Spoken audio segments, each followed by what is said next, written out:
All right, Tamir, thanks so much for doing this with me. I got a bunch of burning questions I can't wait to ask you.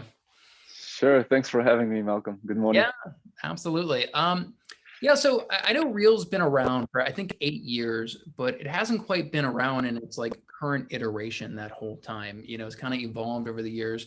Can you talk us a little bit about how did Reel get started, and then when did it kind of evolve into what it is today? Sure.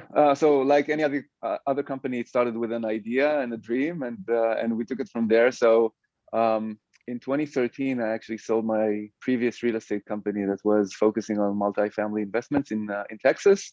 And prior to that, I was in the tech world for a couple of years. So, at the end of 2013, I had a combination of real estate experience and tech experience, and really a strong passion for real estate and for people within the real estate space in general.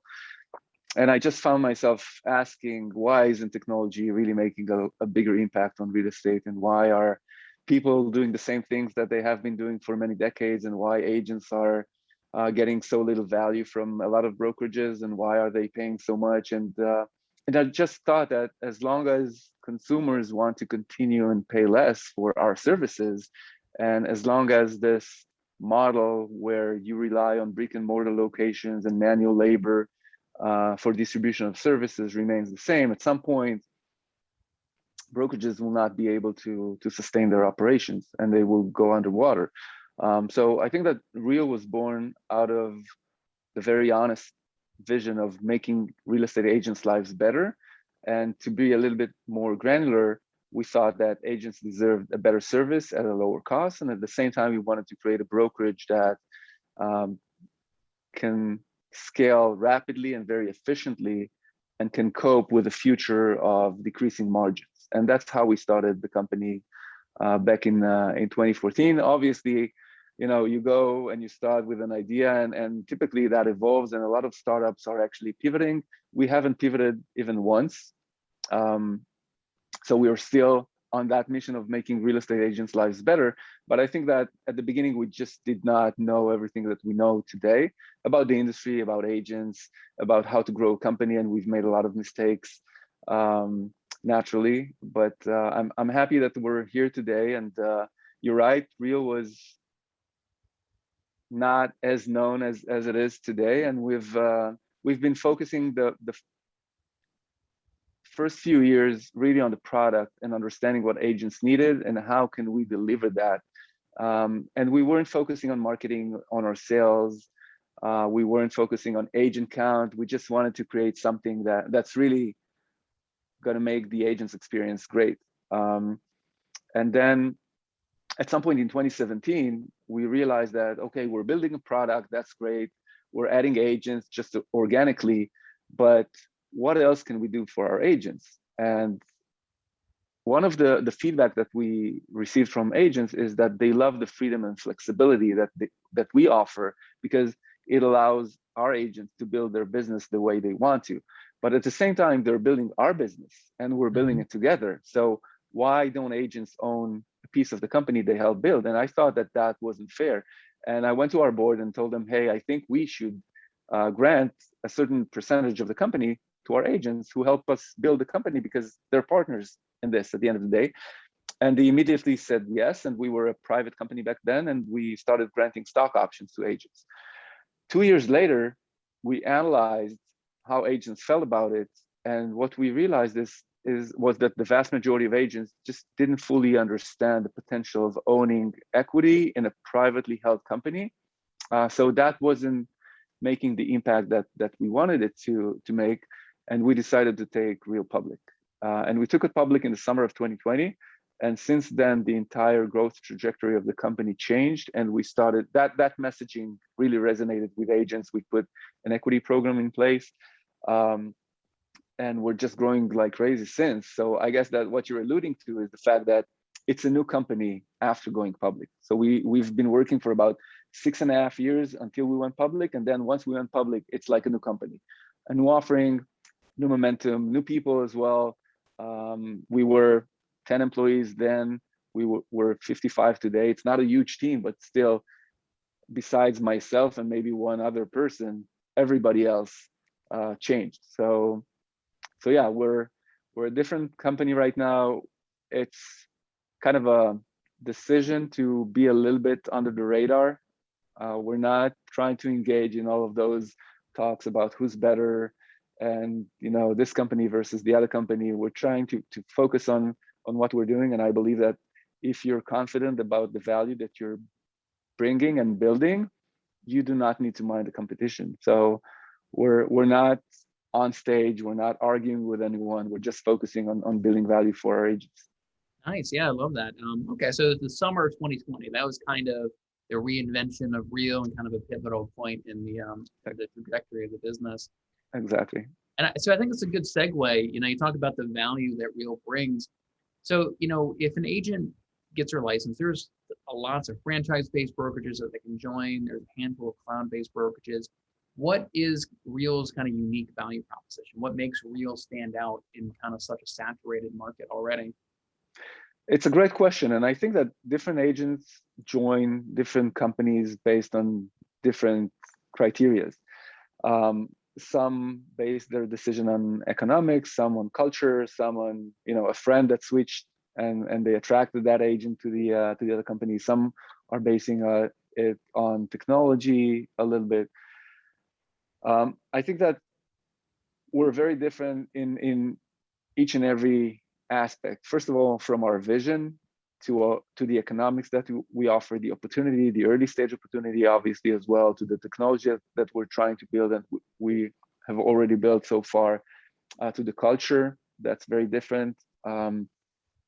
And maybe it doesn't resonate with a lot of people. We're a company that's trying to work hard and be kind, and that's how we lead, or that's how we want to lead. And it's not about being the biggest or the best or the most successful. We just want to align with like-minded people. So I think that at the end of the day, it's a combination of things, and we're really trying to do what we think is best for our agents in each and every one of those things. But I was sitting in and watching a panel 2 days ago, and there were, I wouldn't mention any companies, but there were 2 team leaders, mega team leaders from each and every of the top countries in this country, the top companies in this country. And there was one guy from Opendoor on the panel. And they were talking about rev share and profit share and office space and agent attraction and all of those things that this industry has been talking about for many decades. And then one of them said, Opendoor has a 14% listing market share in Phoenix, Arizona. And nobody was paying attention to that. But for me, that was alarming, because imagine if Opendoor had 14% market share all over the country, and then Zillow had another 14 or 15%, and then another iBuyer had 10, and another had 5. It means that we would be doomed. And for me, that's the one thing that our industry should be focusing on. Why is it that iBuyers or what they offer resonate with some people? And the guy was asked, what do you deliver? And he said, we're delivering convenience and transparency and speed. And I think that our industry is so caught up in the same conversations for so many years about who's best and who's bigger and who's growing faster, and is rev share right, or is it MLM and all of this, that we're just missing the bigger picture. And the bigger picture is that a lot of consumers think that something's broken in the process, and we're not doing anything to correct that. So I think that Real so far have not been able to demonstrate that it can attract agents solely based on a strong tech platform.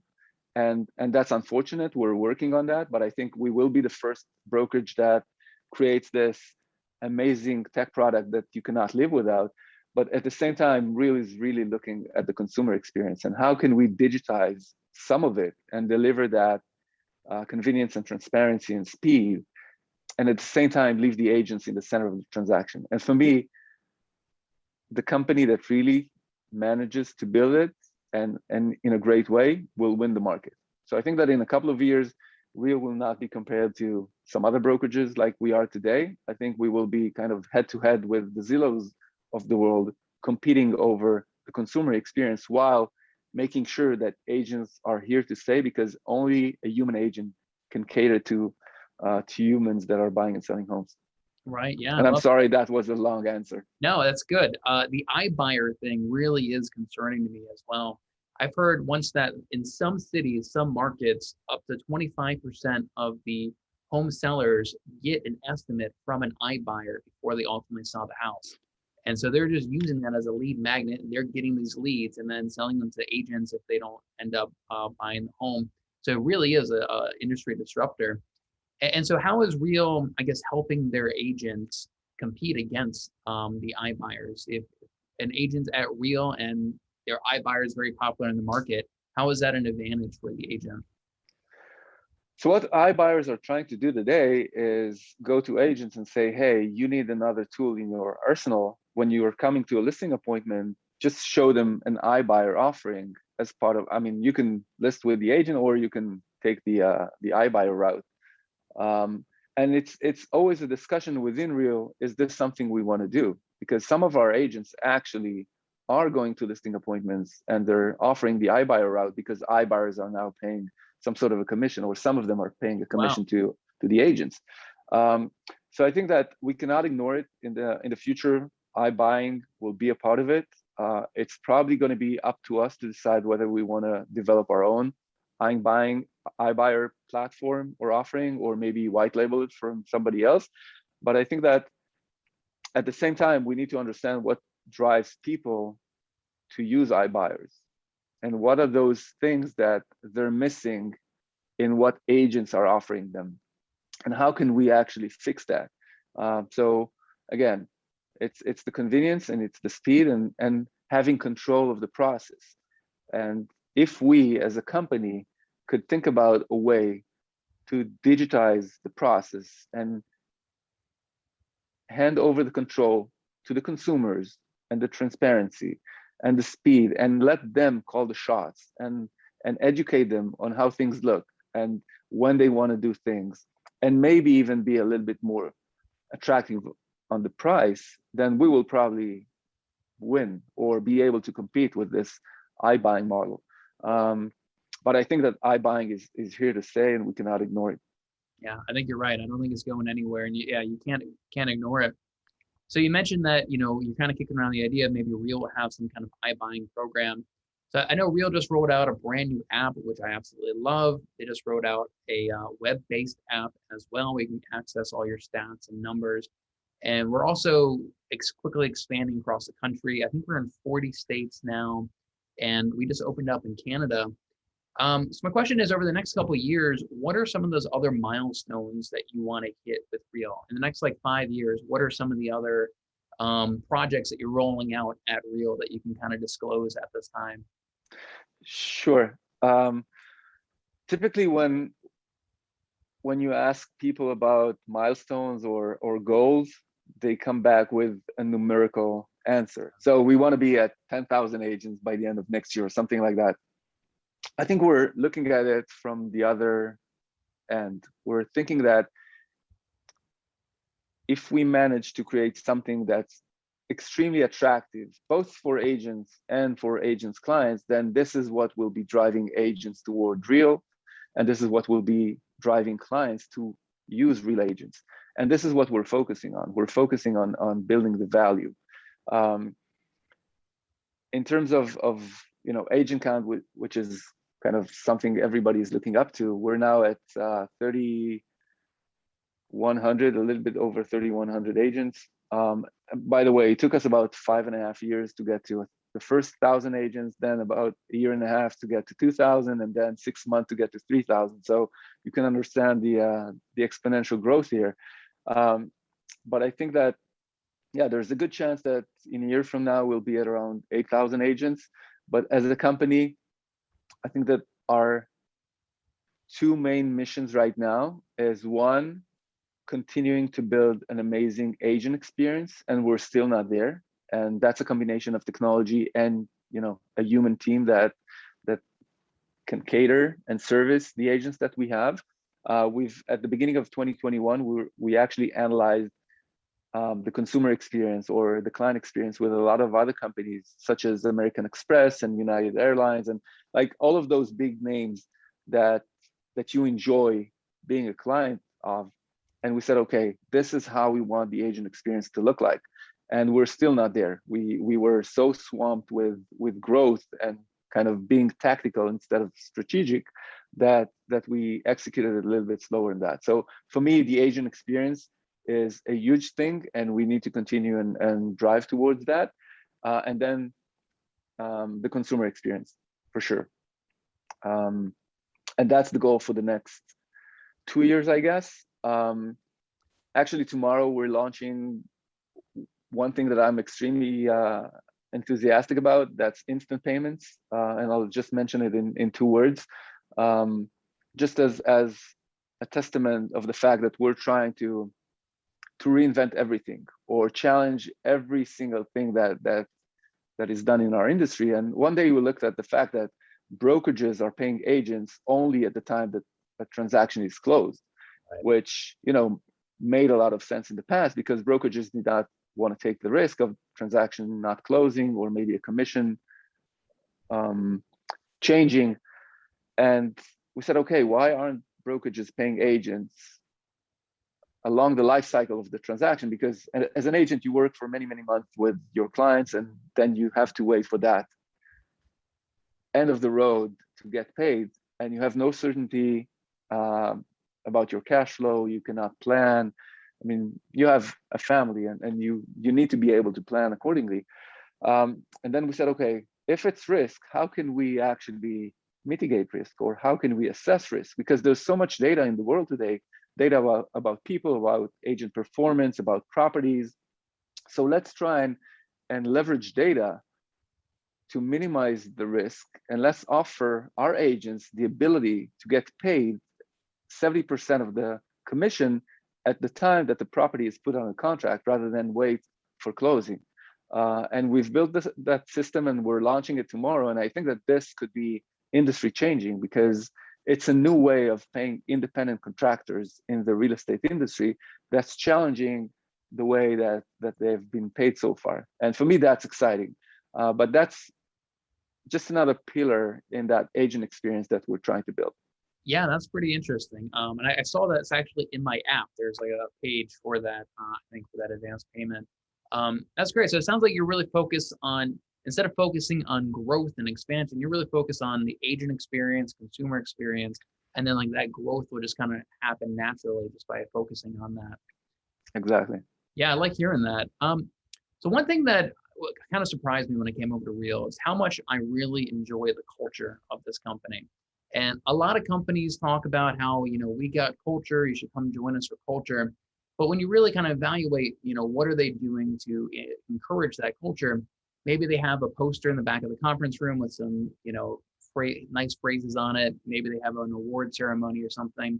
But Real's actually worked incentives into their actual business model, like revenue share. When you join, you have somebody in upline that can kind of help you out. I think that helps with the culture. And I think the fact that it's agent owned, right? We're publicly traded. Everybody owns stock in the company, and a rising tide lifts all ships. So that really encourages us to kind of collaborate and help each other out.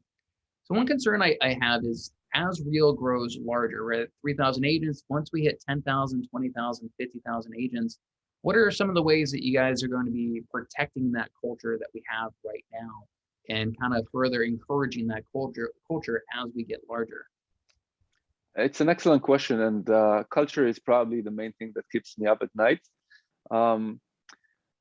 And you mentioned RevShare, and I have to say something about RevShare because I heard something on that panel 2 days ago, which started by asking an agent with another company about RevShare being an MLM scheme, or is it sustainable? Does it work? Doesn't it work?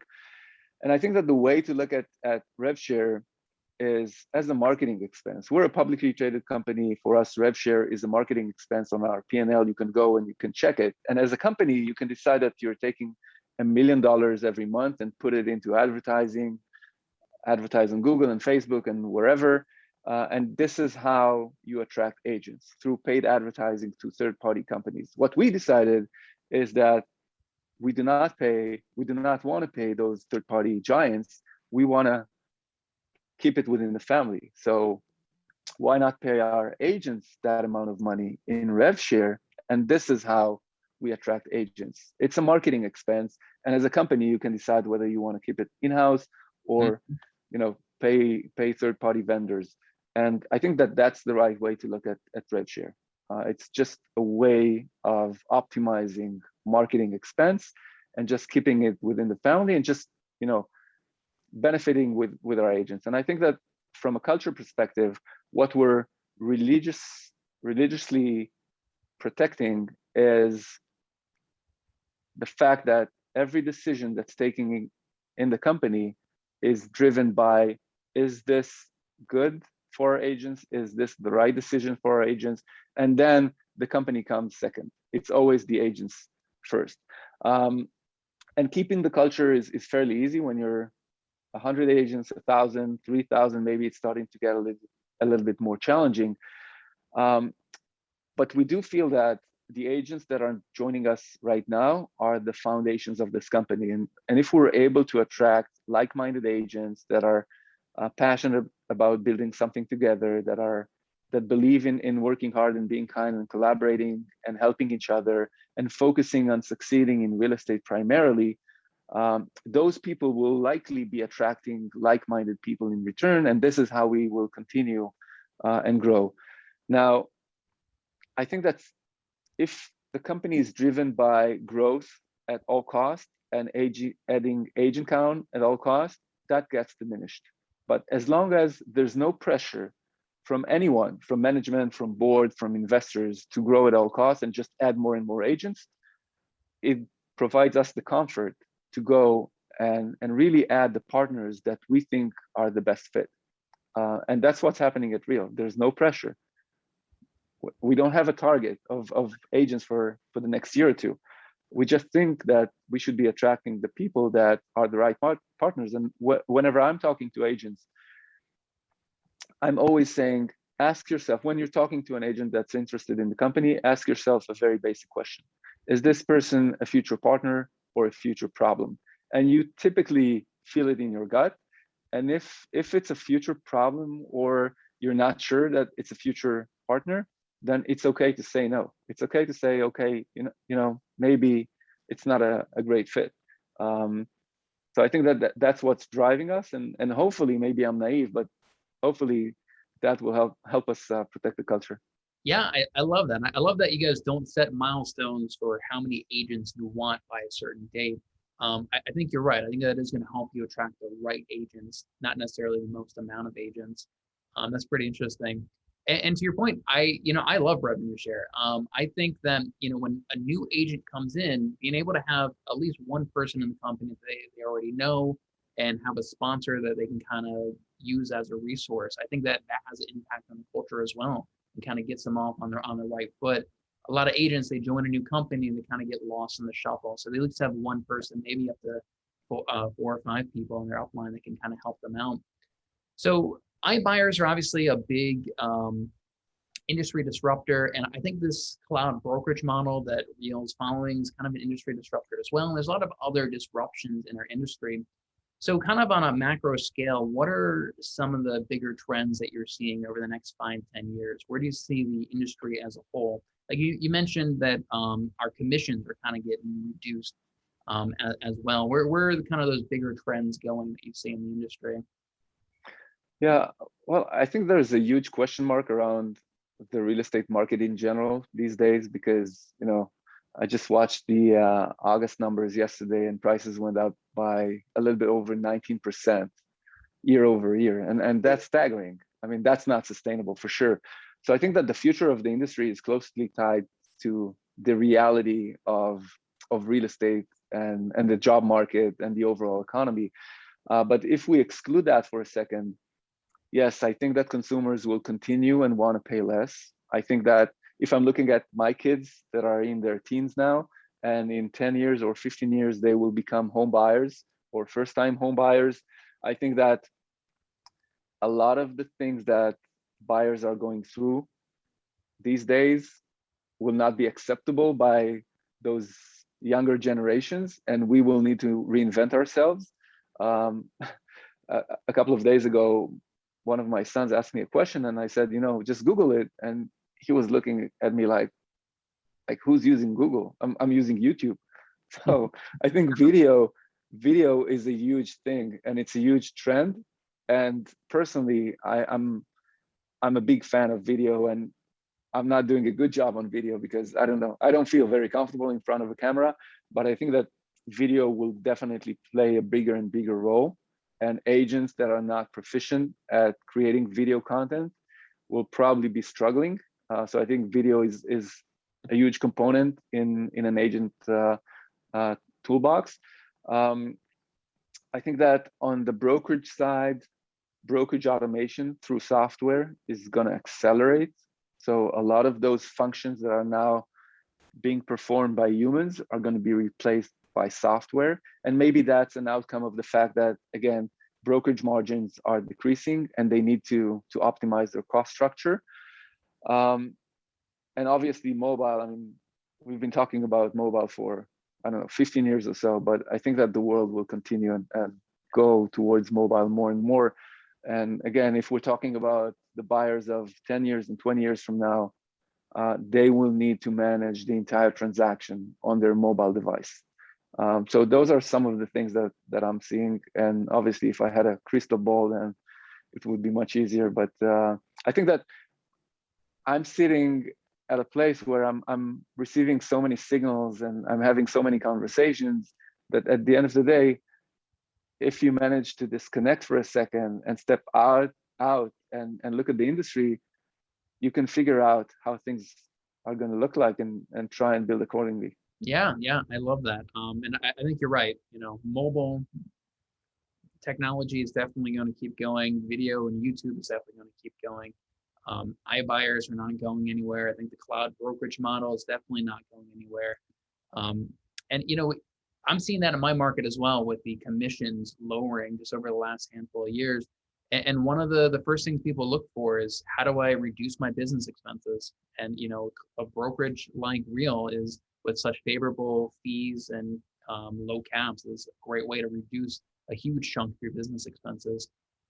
Well, Tamir, I really appreciate your time. I think this turned out like a great interview. I got a much better understanding of your mindset of where you want to go with Real and kind of what the company is. So yeah, man, thanks so much for your time. I really appreciate it. Sure. Thanks for having me. I had fun. Thanks, Malcolm.